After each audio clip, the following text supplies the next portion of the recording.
हो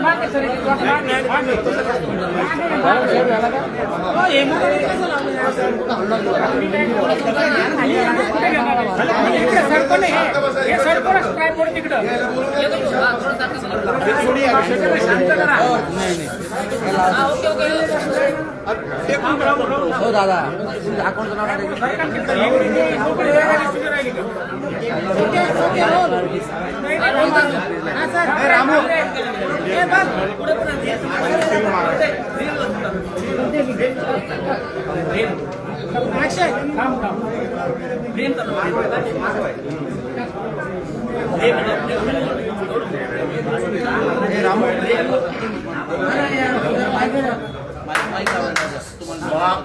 महानगरपालिकेच्या निवडणुकीचा प्रचार सुरू झालेला आहे।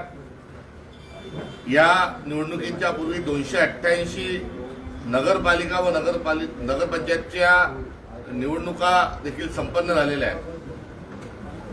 या निवडणुकींना 288 निवडणुकीची पार्श्वभूमी देखील आहे आणि ती पार्श्वभूमी निवडणूक आयोग, सत्ताधाऱ्यांची मस्ती आणि प्रशासनाचं पांगुळपण या गोष्टींकडे सर्वात आधी मी आपलं लक्ष वेधू इच्छितो।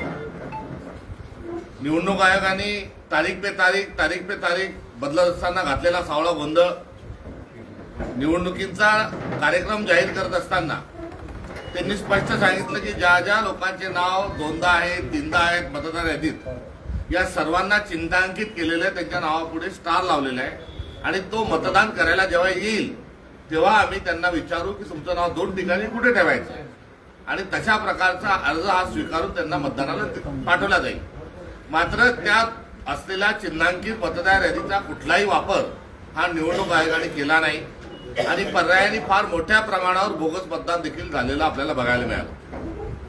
मी माध्यमांना धन्यवाद देतो की मतदानाच्या आदल्या दिवशी पैसे वाटत असताना पकडल्या गेल्याच्या संदर्भातल्या स्टोरीज, मतदानाच्या दिवशी सकाळी बोगस मतदार पकडल्या गेल्याच्या बातम्या, मतदार पुढे पळतोय, पोलीस मागे पळतोय, तशा स्वरूपाच्या बातम्या, गाड्याच्या गाड्यावरून मतदार आणल्या जातात त्याचे व्हिज्युअल्स, आणि एवढंच नव्हे तर मंगल कार्यालयामध्ये लोक आणून ठेवले आणि त्यांना बोगस मतदान करायला लावणार अशा प्रकारच्या ठिकठिकाणी घडलेल्या घटना याची पार्श्वभूमी आहे। एरवी मतदानाची मुदत संपण्याच्या 48 तास आधी प्रचार बंद होतो। अपवादात्मक काही परिस्थितीत तो 24 तास आधी बंद केलेला आहे। मात्र यावेळेस केवळ मतदानाच्या 9 तास आधी रात्री 10 वाजेपर्यंत प्रचार करू दिला गेला।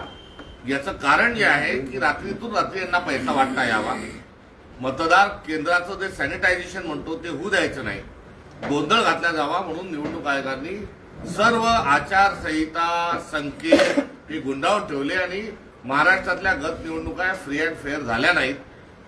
या संदर्भात देखील आम्ही निषेध नोंदवतो। ही बाब समाज मनावर कोरल्या जावी, या अनुषंगानं समाजभान निर्माण व्हावं ही अभिलाषा देखील या निमित्तानं मी व्यक्त करतो। साहेब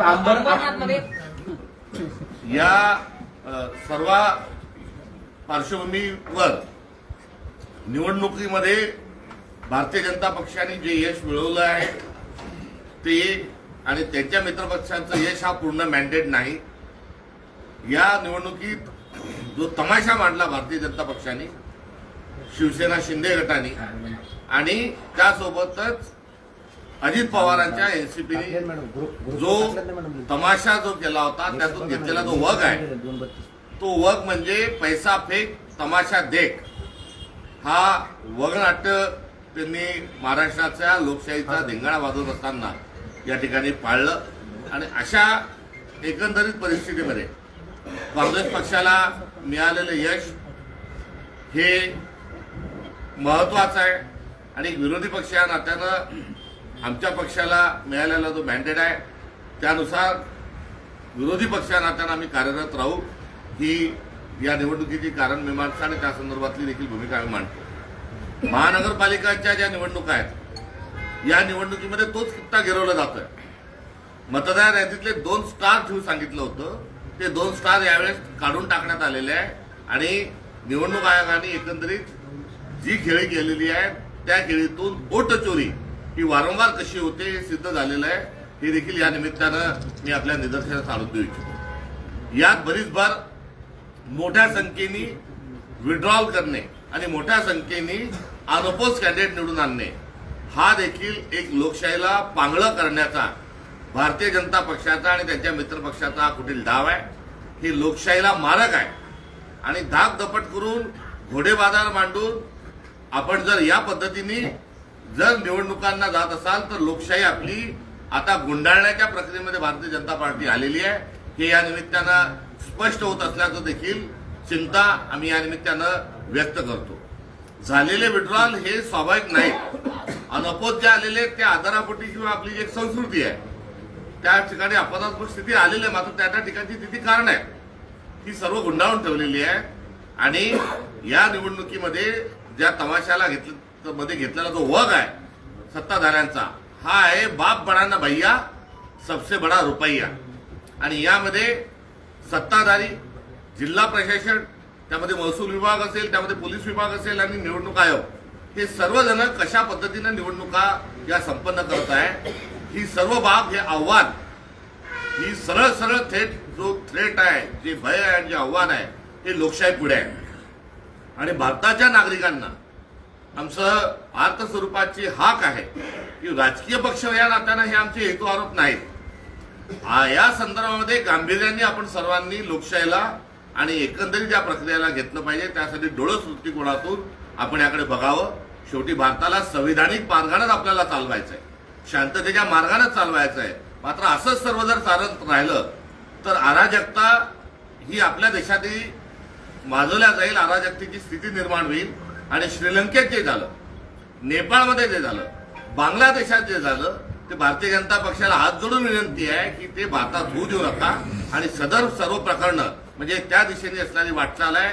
याकरता आम्ही तीव्र शब्दामध्ये या ठिकाणी निषेध आणि चिंता व्यक्त करतो. आणि अंतिमतः या सर्व विषयामध्ये निवडणूक संपन्न होत असताना रिटर्निंग ऑफिसच्या निवडणूक निर्णय अधिकाऱ्याच्या कार्यालयात कोणी जावं याची देखील एक संहिता आहे. विधानसभेचं अध्यक्षपद जे आहे त्या विधानसभेच्या अध्यक्षपदाच्या अनुषंगानं संकेत आहेत. ते पद संवैधानिक आहे. राज्यपालांचं, राष्ट्रपतींचं ज्या प्रवर्गात आहे त्याच प्रवर्गात विधानसभा अध्यक्षाचंही पद येतं. आणि ते कस्टोडियन आहे सभागृहाचे आणि संविधानाचे. मात्र हे राहुल नार्वेकर थेट निवडणूक निर्णय अधिकाऱ्यांकडे जातात. स्वतःचा भाऊ, स्वतःची भाऊजाई, स्वतःची बहीण या परिवारातल्या 3 लोकांना अनअपोज निवडून आणण्याकरता, निवडणूक सोपी होण्याकरता ते पैसे भरून घेतलेले टोकन दिलेल्या उमेदवारांना अर्ज भरू देत नाही. त्या ठिकाणी दमदाटी करतात. नवे दमदाटी नाही तर अत्यंत मवाल्याच्या स्वरूपामध्ये त्या ठिकाणी गुंडागर्दी करता मवाली जसे शब्द बोलतो तसे बोलतात. फोनवर ते निर्देश देतात की सिक्युरिटी काढून घ्या. विधानसभेच्या अध्यक्षाच्या पदापर्यंत असं करणं म्हणजे अत्यंत घातक स्वरूपाचं आहे. आणि या सर्वातून कळस म्हणजे या सगळ्या निवडणुकांमध्ये मोठ्या प्रमाणावर पैसा आणि गुंडागर्दी वापरला जात आहे. आणि पैसा आणि गुंडागर्दी कुठून वापरतात आहे तर देवाभाऊ, हे देवाभाऊ नाही तर हे घेवाभाऊ आहेत. हे घेतात. काय काय घेतात तर हे मोठ्या प्रमाणावर विकास कामामध्ये टक्का घेतात. त्यामुळे टक्का भाऊ पण आहेत ते. त्यामुळे घेवाभाऊ हे टक्केवारी घेतात. घेवाभाऊ जे आहेत ते दुसऱ्या पक्षातले नेते घेतात. घेवाभाऊ जे आहेत ते मित्र पक्षातले नेते घेतात. आणि घेवाभाऊ हे अवैध व्यवसाय करणाऱ्यांकडूनही पैसे घेतात. थेट उपमुख्यमंत्री एकनाथ शिंदे यांच्या संबंधित परिवारातल्या माणसाच्या शेतात जो ड्रग्जची फॅक्टरी सापडल्या जाते त्या ड्रग्जच्या फॅक्टरीच्या संदर्भात देखील ते क्लीन चिट देतात. त्यामुळे एकीकडे अवैध व्यवसायातून, दुसरीकडून गुंडागर्दीतून, तिसरीकडे भूमाफियांकडून आणि चौथीकडून शासकीय निधीतून पैसे जमून टक्का भाऊ जे आहेत, घेवा भाऊ जे आहेत, या संपूर्ण एकंदरीत प्रक्रियेला ती खारीक बसत आहे. या सत्सद्विवेक बुद्धीने येणाऱ्या मतदारांनी मतदान करावं ही असणारी आमची अपेक्षा आहे. यासोबतच जे रवींद्र चव्हाणांनी नांदेड लातूरमध्ये केलेलं जे वक्तव्य आहे या वक्तव्याचा तर निषेध आहेच आहे. यामध्ये जितकं यामध्ये निषेध केला जाईल तेवढा कमी आहे. मात्र यांना सत्तेचा माज आलेला आहे. यांचा अहंकार इतका एवढा आहे की आता स्वतःला देवाचे मोठे समजायला लागलेले आहेत. याचे पंतप्रधान नरेंद्र मोदी म्हणतात की मी बायोलॉजिकल नाही. आता त्याचाच किस्सा आहे देवेंद्र फडणवीस करत आहे. आणि एकंदरीत ही संस्कृती आहे, ज्या माणसांचं महाराष्ट्र निर्माणमध्ये योगदान आहे, अशा सर्व लोकांचं नाव यांना पुसून काढायचं आहे. केवळ विलासराव देशमुख साहेबांच्याच आठवणी पुसायच्या नाहीत. त्यांनी तर तेव्हा बोलत असताना त्यांचा अजेंडा तिथे लातूरला क्लिअर सांगितला. मात्र या व्यतिरिक्तही त्यांना सर्वांची नावं पुसून काढायची. मराठवाड्याचे भूमिपुत्र, महाराष्ट्राचे नेते, केंद्रीय गृहमंत्री राहिलेले शंकरराव चव्हाण साहेब हे देखील एक महाराष्ट्राचे मराठवाड्याचे भूमिपुत्र. यांचं देखील नाव त्यांना, यांचं देखील आठवणी पुसून काढायच्या आहेत. आणि त्या कशा पुसल्या जातात आहेत? इथे तर वक्तव्याच्या माध्यमातून त्यांनी आवाहन केलं. तिथे त्यांनी त्यांच्या पुत्राला, त्यांच्या मुलाला, जे काँग्रेसचे आमचे नेते होते ते आता नुरा तिथे जाऊन ते दसरथ पुस्तक खेळतात आहे, त्यांना पक्षात घेतलं. आणि महाराष्ट्राचा नेता हा जो आहे, हा एका गल्लीचा नेता हा अशोकराव चव्हाण साहेबांना त्यांनी केलं. आणि वारंवार ते नांदेडमध्ये आल्यानंतर नांदेडच्या 70 वर्षात या गावाचं नियोजन झालं नाही, या ठिकाणचं नेतृत्व योग्य नव्हतं म्हणजे अर्थात नालायक होतं, त्यांनी नियोजन केलं नाही. अशा प्रकारचे वारंवार भारतीय जनता पक्षाचे नेते देवेंद्र फडणवीस तिथे जाऊन, जे नांदेडमध्ये जाऊन ते सातत्याने काँग्रेसचा आणि तिथल्या नेत्यांनी काहीच केलं नाही सांगतात. या अर्थानं शंकरराव चव्हाण साहेबांचे नाव त्यांना पुसून काढायचं आहे.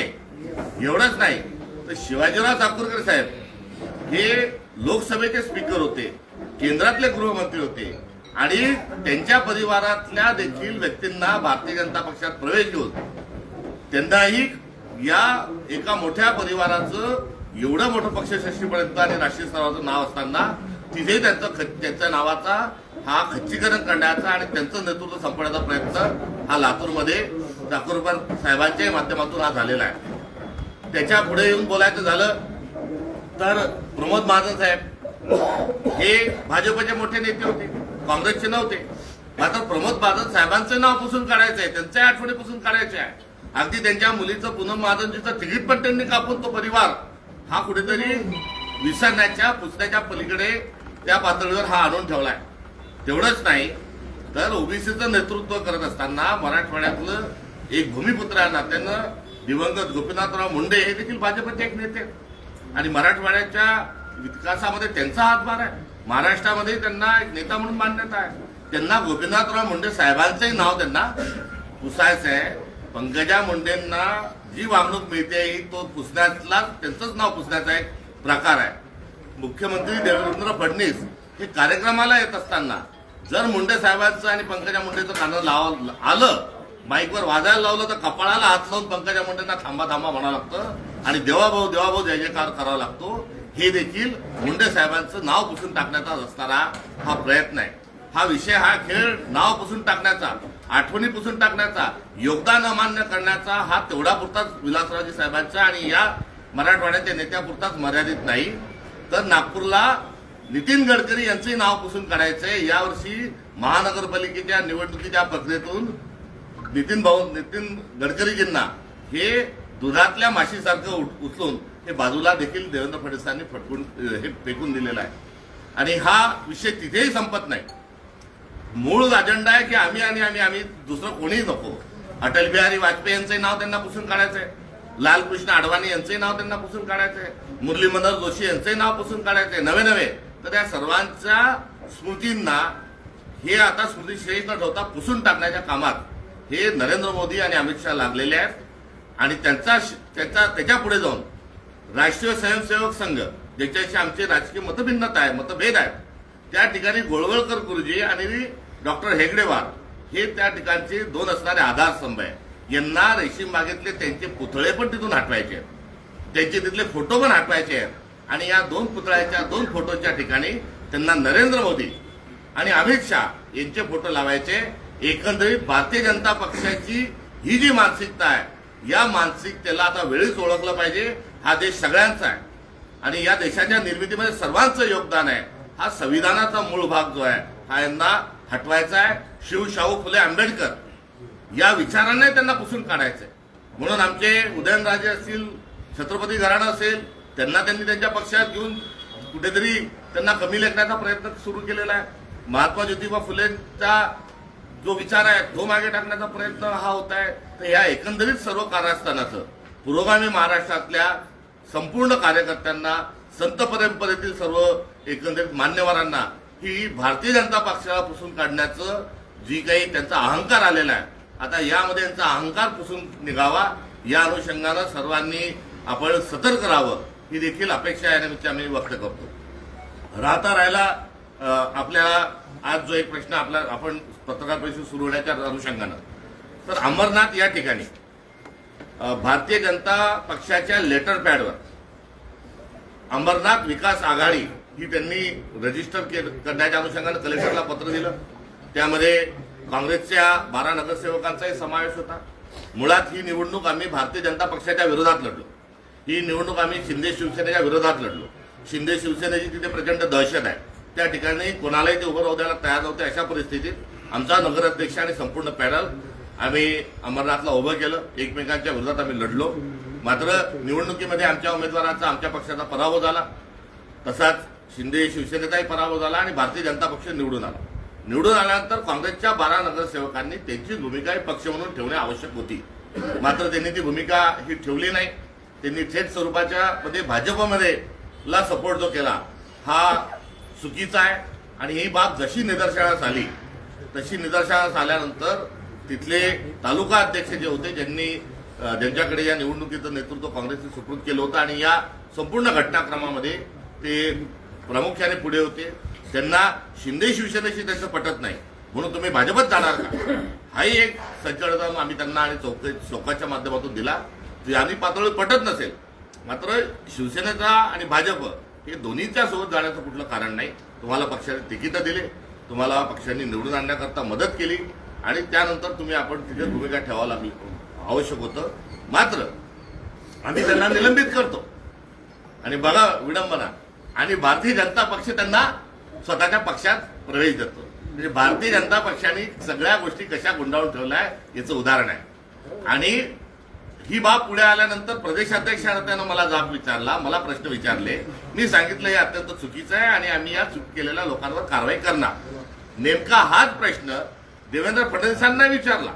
त्यांनी सांगितलं चूक आहे, आम्ही त्या नगरसेवकांना आम्ही आमच्या युनिटला तांबे देऊ आणि हे जे घडलंय हे चुकीचं घडलंय. मात्र चुकीचं घडलंय सांगितल्यावर त्यांच्या पक्षात कोणतीही कारवाई करत नाही. आणि आम्ही निलंबित केलेल्या, आमच्या चिन्हावर निवडून आलेल्या निवडणुकीमध्ये आम्ही भारतीय जनता पक्षावर टीका केली. आम्ही भारतीय पक्षाच्या संदर्भामध्ये विरोधात असताना आम्ही आमचा विचार सांगितला. त्यांना शिव्या दिलेल्या, भाजपला शिव्या दिलेल्या, भाजपच्या विरोधात असणाऱ्यांना त्यांनी ताबडतोब तिथं पावन करून घेतलं. हा भारतीय जनता पक्षाचा दोगलेपणा जो आहे हा या निमित्तानं स्पष्ट होत आहे. अकोटमध्ये तर MIM-ला भारतीय जनता पक्षाने सोबत घेतलंय. त्यामुळे MIM-ला आम्ही एरवी बी टीम म्हणतो तेव्हा त्यांच्या नेत्यांना राग येतो आणि बीजेपीला जे आहेत ते MIM-च्या नेत्यांना कुठेतरी हिंदू विरोधी वक्तव्य करायला लावतात आणि मग स्वतः मसिया म्हणून येतात. मात्र या निमित्तानं या निवडणुकीत महाराष्ट्रात विविध ठिकाणी MIM आणि भारतीय जनता पक्ष हेही सोबत आलेले आहे. एकंदरीत करणी आणि कथनी मधला भारतीय जनता पक्षाचा फरक हा या निमित्तानं समोर येत आहे. आणि आता भारतीय जनता पक्षाचं नैतिक अधपतन आणि वैचारिक दिवाळखोर या सर्व प्रकरणाच्या अनुषंगानं हे जाहीर झालेलं आहे. काँग्रेस मुक्त भारत हा करण्याचा त्यांचा नारा होता आणि 100% भाजप त्यांचा करण्याचा नारा होता. तर काँग्रेस मुक्त भारत करत असताना त्यांनी आता भारतीय जनता पक्षच काँग्रेस युक्त केला आहे आणि त्यांच्या या काँग्रेस युक्त करण्यामध्ये या 12 लोकांची जी भर पडली आहे याबद्दल मी या ठिकाणी त्यांच्या मानसिक दिवाळखोरीच्या अनुषंगानं क्यू करतो. आणि 100% भाजपमध्ये आता त्यांच्या दोन्ही मित्रपक्षांना ते गिळंकृत करत आहे असं दर्शनाचा ते प्रयत्न करत आहे. मात्र अजित पवार आणि एकनाथ शिंदे आणि भारतीय जनता पक्ष यांच्यात एक मुरा कुस्ती सुरू आहे. विरोधकांना ची स्पेस आपणच घ्यायची आणि आपणच एकमेकांच्या विरोधात बोलायचं आणि आपल्या विरोधातला आवाज जो आहे हा क्षीण करायचा. त्यासाठी वाटेल तेवढे संसाधनं वापरायचे एक कारस्थान आहे. अजित पवारांना जर भाजपवर टीका करायची आहे तर त्याची खुशाल टीका करावी. मात्र सरकारमधून पहिले बाहेर पडा. 70,000 कोटीचा भ्रष्टाचारानुसार आव्हान देतात, दिवाळखोरी झाली ते सांगतात, रोज भारतीय जनता पक्षावर बोलता. अरे पहिले आपण राजीनामा द्या आणि मग टीका करा. हे साधा राजधर्म हे संकेत आहे. आणि भारतीय जनता पक्षही त्यांच्या टीकेला प्रत्युत्तर देते. अहो, टीकेला प्रत्युत्तर द्या ना तुम्ही, मात्र पहिले त्यांना मंत्रिमंडळातून बरखास्त करा, त्यांचा पक्ष बाहेर काढा आणि मग उत्तर द्या. हेच जे आहे ते एकनाथ शिंदेच्या संदर्भात आहे. त्यामुळे ही नुरा कुस्ती जी भारतीय जनता पक्षाची अजित पवार आणि एकनाथ शिंदे सोबत चालली आहे ती या निमित्तानं आपल्या सगळ्यांच्या समोर आली. एवढंच सांगतो, विलासराव देशमुख साहेब हे मराठवाड्याचे नेते आहेत, विलासराव देशमुख साहेब हे महाराष्ट्राचे नेते आहेत, विलासराव देशमुख साहेब हे भारताचे नेते आहेत. आणि अशा आमच्या नेत्याच्या संदर्भात ह्या विकृत मानसिकता बाळगणाऱ्या या पक्षाचा आम्ही धिक्कार करतो. आणि हा देश महामानवाचा आणि सर्वसामान्यांच्या योगदानातून घडलेला आहे. याचा या ठिकाणी ही जी कार्यकारभार आणि विकासाचं जे गणित आहे हे अधोरेखित करतो. हा तुमच्या बायोलॉजिकल नॉन बायोलॉजिकल माणसामुळे नाही, या इथल्या तमाम लोकांमुळे आहे आणि परमपुरेमुळे आहे. हे या ठिकाणी सांगत असताना भारतीय जनता पक्षाचा पुरुष एकदा निषेध करतो. त्यामध्ये प्रदीप पाटील जे आहेत तिथले शहर अध्यक्ष, त्यांनी असा आरोप केला की ब्लॉक अध्यक्ष पदासाठी माझ्याकडे शवर्धन सपकाळ यांनी 1 कोटीची मागणी मागितली. त्यांनी माझी वरिष्ठांकडे तक्रार करावी, काही पुरावे असतील तर जरूर द्यावे. आणि यामध्ये कुठल्याही प्रकारचं तथ्य असेल तर माझ्यासारख्या कार्यकर्त्यांनी सार्वजनिक जीवनातून निवृत्ती घेतली पाहिजे. आता ब्लॉक अध्यक्षाचा विषय निराळा, यावेळेस प्रदेश 12 नगरसेवकांचा विषय आहे. त्यांनी चूक केलं, त्या चुकीच्या अनुषंगाने केलेली कारवाई आहे. आतापर्यंत भाजपमध्ये जे चाललं आहे, शिव्या शाप देणं, एक दुसऱ्याचे कुरघोडी करणं, दुसऱ्यांचे नावं मिटवणं, फोटो मिटवणं, हे भाजपमध्ये चालल्याचं तुम्ही सांगितलं. मग आताच्या नगरपालिकेच्या निवडणुकीत जिल्ह्यामध्ये काँग्रेसचा सुपडा साफ का झाला? आम्ही महाराष्ट्रामध्ये जे लढत असताना, महाराष्ट्रात लढताना प्रतिकूल परिस्थितीमध्ये आमचे कार्यकर्ते लढले. एक मोठं गुंडशाहीचं आणि पैशाचं एक वादळ आलं होतं. अशा वेळेस आम्ही बाहेरून आमचा कार्यकर्ता हा तिथे उभा राहिला. एकूण 41 ठिकाणी आमचे नगराध्यक्ष विजयी झाले. 76 ठिकाणी आम्ही 2 नंबरवर राहिलो. 1006 नगरसेवक आमचे निवडून आले. त्याच्यात वजा 12 करू शकता आपण आता, पण 1006 आमचे निवडून आले. 2500 आमचे 2 नंबरवर राहिले. हे असताना आमचं एक प्रगती पुस्तक आहे. आणि इतक्या विपरीत काळामध्ये आम्ही लढलो, याकरता आमचं जे कौतुक होत आहे आणि आमच्या संदर्भामध्ये जो सहानुभूती आणि जो पाठिंबा व्यक्त होतो तोही आपल्या निदर्शनास या ठिकाणी आणून इच्छितो. यामध्ये एक विषय जो राहिला तोही आपल्या पुढच्या प्रश्नाच्या आधी मला ती भूमिका सांगू द्या. आम्ही महाराष्ट्रामध्ये युती आणि आघाडीचे जे अधिकार आहे स्थानिक पातळीवर दिलेले होते. महाराष्ट्राची एकत्रित आघाडी झाली नाही. स्थानिक नेतृत्व, स्थानिक कार्यकर्ते, स्थानिक पदाधिकारी, स्थानिक जिल्हा काँग्रेस कमिटी यांनी निर्णय घ्यावे या अनुषंगानं महाराष्ट्रातला निर्णय होता. आणि महाविकास आघाडी आहे का संपली असंही अनेक त्यांना विचारलं होतं. पण तो हा अधिकार जसा आम्ही स्थानिक पातळीवर दिला होता तसा इतर आमच्या मित्रपक्षांनी दिला. समविचारींच्या सोबत पहिले आम्ही जात होतो. या समविचारीमध्ये अधिक एक मित्रपक्ष हा काँग्रेसला मिळाला. वंचितच्या सोबत आम्ही 3 ठिकाणी आघाडीमध्ये लढतोय. या अधिकाराच्या अनुषंगानं स्थानिक खासदार आमचे डॉक्टर कल्याणरावजी काळे यांच्या आणि जिल्हा काँग्रेस कमिटीच्या नेतृत्वात आमचे मित्रपक्ष उभाटा आणि राष्ट्रवादी शरद पवार गट हा जालन्यामध्ये आम्ही एकत्रित स्वरूपात लढत आहोत. आणि जालन्यामध्ये जो इथला भ्रष्टाचार आहे आणि जालन्यामध्ये गतकाळामध्ये जे झालेल्या काही घटना आहेत, आता ज्यांच्यावर भ्रष्टाचाराचे आरोप इतके दिवस भारतीय जनता पक्ष करत होती, आता त्यांच्याच बॅनरवर त्यांचे फोटो झळकायला लागलेले आहेत. तर हा भारतीय जनता पक्षाचा मानसिक दिवाळखोरी या ठिकाणी जाहीर होत आहे. हे आपल्या निदर्शनास आणून इच्छितो. वर्ल्ड रेकॉर्ड ज्यांना महानगरपालिकेत केलं होतं, एका मीटिंगमध्ये 300 पेक्षा अधिक ठराव हे पारित करण्याचं जे कारण जे झालं होतं, आता त्यातलेच जे सगळे सूत्रधार आहेत हेच आता भारतीय जनता पक्षाच्या विजय करायला सांगत आहेत. त्यामुळे एक थाली के चट्टे बट्टे कसे एकत्र होतात हे या निमित्ताने दिसत असताना जालना सोनेगा पालना हे जे जालन्याच्या संदर्भात म्हटलं जात होतं, त्या जालन्यात आल्यानंतर आता धूळ दिसते आहे. त्या जालन्यात आल्यानंतर आता कचरा दिसतोय. त्या जालन्यात आल्यानंतर आता गटारगंगा वाहताना दिसते आहे. या सगळ्याच्या संदर्भामध्ये इथले नागरिक निश्चित निर्णय घेतील आणि गतवैभव, आपलं असणारं नाव हे प्राप्त करून देण्याकरता महाविकास आघाडीचाच महापौर हा जालन्यामध्ये बसेल. काँग्रेस अजित पवारांच्या विरोधात बैलगाडी भर पुरावे होते, ते आता का देत नाही? राज ठाकरेंनी मुलाखती दरम्यान हा सवाल उपस्थित केला. संजय राऊतांनी मुलाखत. बरोबर आहे. या सगळ्यांच्या अनुषंगानं मी देवेंद्र फडणवीसांचा जो उल्लेख आहे तो गजनी म्हणून केला होता की देवेंद्र फडणवीसांना शॉर्ट टर्म मेमरी लॉस आहे आणि ते खोटारडे आहेत असं म्हणायचं का गजनी म्हणायचं तर गजनीच म्हणू द्या. कारण त्यांनी सर्वात आधी ललकार कोणती दिली होती, त्यांनी कोणती भीमप्रतिज्ञा केली होती की जोपर्यंत वेगळा विदर्भ होणार नाही तोपर्यंत मी लग्न करणार नाही. त्यांचं लग्नही झालं, त्यांना कन्यारत्नही प्राप्त झालं. नंतर त्यांनी सांगितलं होतं की राष्ट्रवादीच्या सोबत युती नाही नाही नाही, ती झाली. आणि बैलगाडीभर पुरावे देऊन त्यांनी सांगितलं होतं की अजित पवार चक्की पीसिंग पीसिंग पीसिंग, ते पण नाही. त्यामुळे ते गजनी झालेले आहेत. त्यांना विसरण्याची जी आहे ती आता कुठेतरी शॉर्ट टर्म मेमरी लॉस झालेला आहे. त्यामुळे आता शंखपुष्पी द्यावी का अजून काही द्यावं का आता त्यांना इतर काही रंग बदलणाऱ्या प्राण्यांचं नाव द्यावं असा एक मोठा संभ्रम आमच्या मनात निर्माण झाला. शहर विकास महाआघाडी निर्माण होणार होती, आघाडीतला एक पक्ष त्यांच्यासोबत जाण्याच्या चर्चेत होता. जर असं निवडणुकीच्या नंतर झालं तर काय करणार? काय अंबरनाथप्रमाणे जालना शहरात सुद्धा शहर महाविकास आघाडी निर्माण होणार होती, आघाडीतलाच एक पक्ष त्यांच्यासोबत जाणार आहे अशी चर्चा होती. जर निवडणुकीनंतर तो पक्ष त्यांच्यासोबत गेला, आम्ही स्पष्ट स्वरूपामध्ये आपण स्थानिक आहात, मी शेजारचा आहे, त्यामुळे आमच्याजवळ आघाडी करण्याकरता 2 विकल्प या ठिकाणी हे उपलब्ध झालेले होते सुमोठो.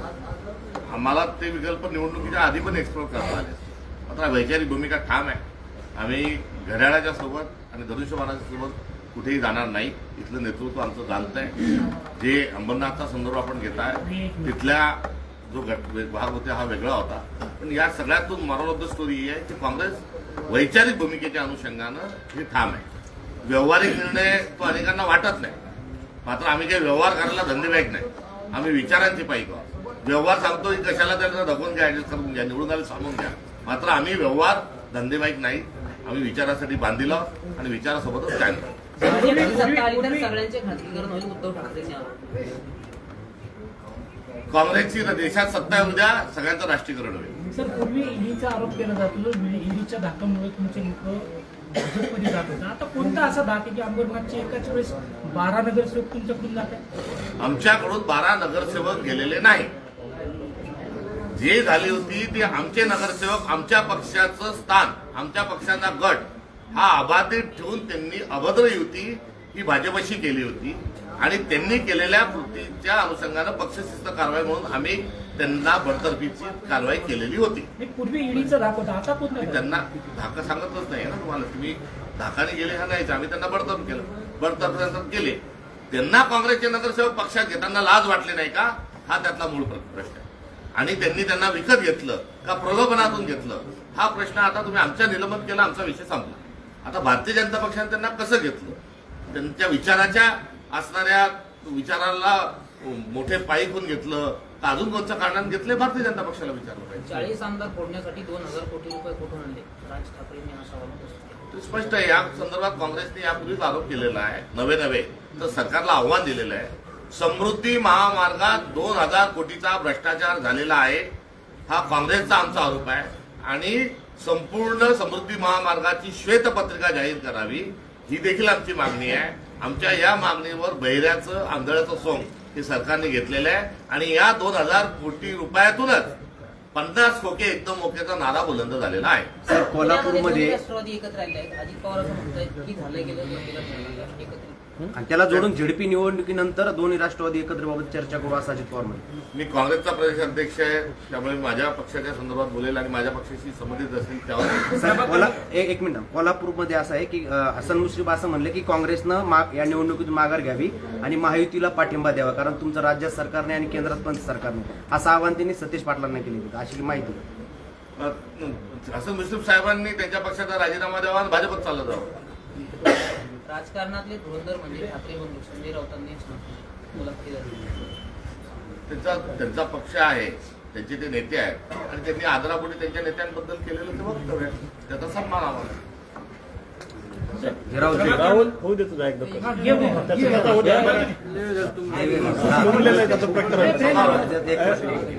प्रभाग क्रमांक 4 मध्ये काँग्रेसचे 4 उमेदवार उभे असताना एका उमेदवाराला बाहेर बाजूला टाकून एका अपक्ष उमेदवाराला जवळ धरलं आणि त्यांनी पॅनल तयार केलं. ते याचं धाक नाही का काँग्रेसच्या उमेदवारावर? म्हणजे आजचा विषय नाही. स्थानिक पातळीवर आम्ही या संदर्भात मला माहिती घेऊन आपल्याला देईल. मात्र आम्ही तिथे आघाडी म्हणून जरी लढत असलो तरी 6 ठिकाणी मैत्रीपूर्ण लढत आमची जालन्यामध्ये आहे. ओके. काल माजी मंत्री जे रावसाहेब दानवे यांनी एका भाषणात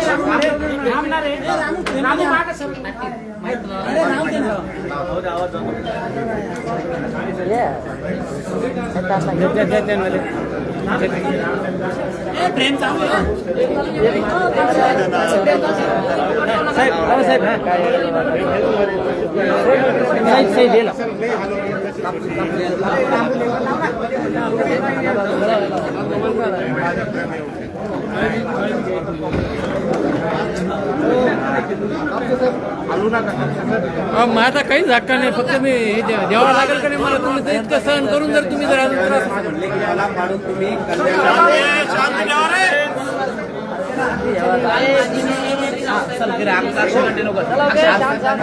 कार्यकर्त्याला शांत करा.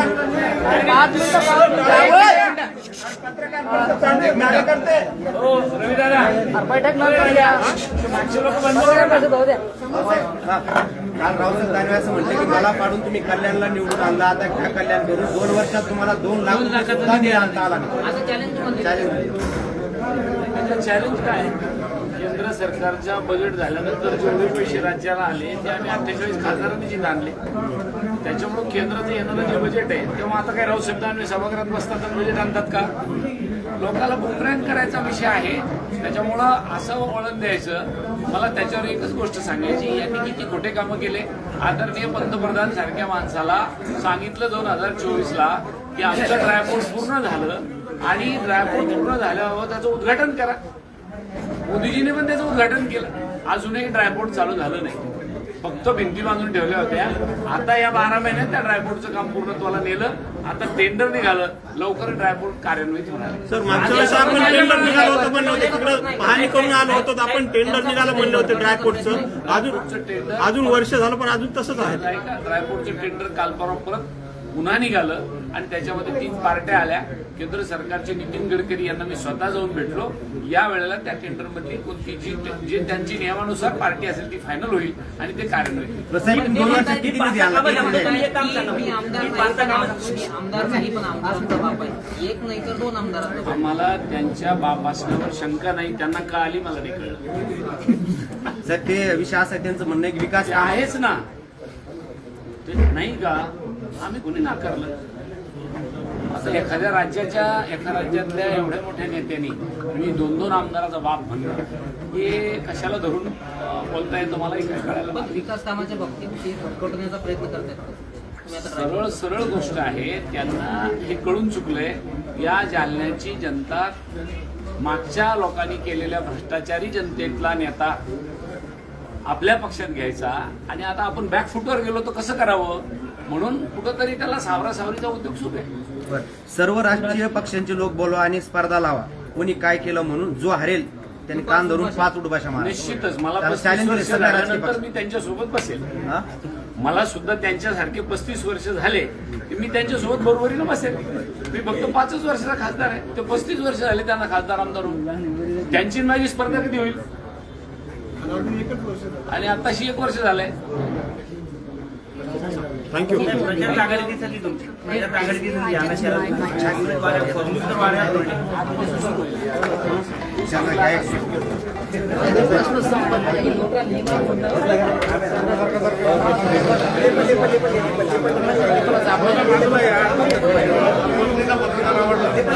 सर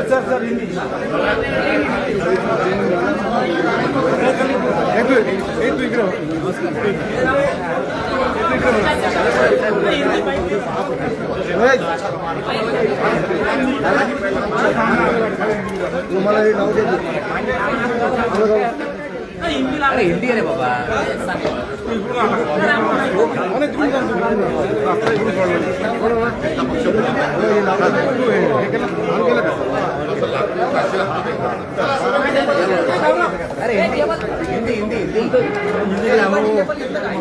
हिंदी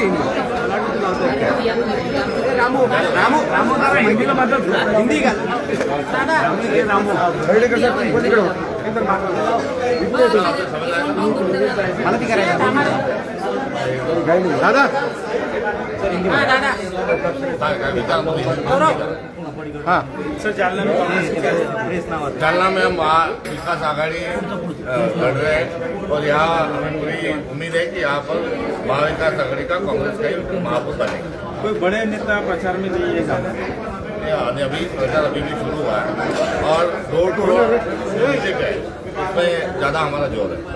जालना में ऐसी परिस्थिति है कि कांग्रेस के कोई उम्मीदवार पार्टी है एबी फॉर्म निकल गए या फिर ऐसा जो टेक्निकल प्रॉब्लम है वो बहुत ज्यादा हुआ है कि यहाँ पर आघाड़ी की बातचीत थोड़ा लंबा चली, इसलिए सभी को संभालने का प्रयास कांग्रेस की तरफ से हुआ। ये करते समय थोड़ी समय की किल्लत आई और उसके कारण कम्युनिकेशन और थोड़ा गैप हमारा दूर रहा। जालना के महिला प्रदेश जिला अध्यक्ष को भी डाले गया, ऐसा कुछ लेटर आपके नाम से निकले या उनको पुरस्कृत दूसरे को उनके पैनल में किया गया है, ऐसा बैनर पॉम्पलेट भी दिख रहा है। वहाँ पदाधिकारी होते हैं, हर पदाधिकारी को टिकट दो ये फैसला नहीं होता। इस बार मेरिट लिस्ट पर जो मेरिट लिस्ट में है, मेरिट कैपेसिटी है, उनको टिकट देने को लेकर फैसला होता है और स्थानिक सारे अधिकारी पार्टी के हित में फैसला लिया गया।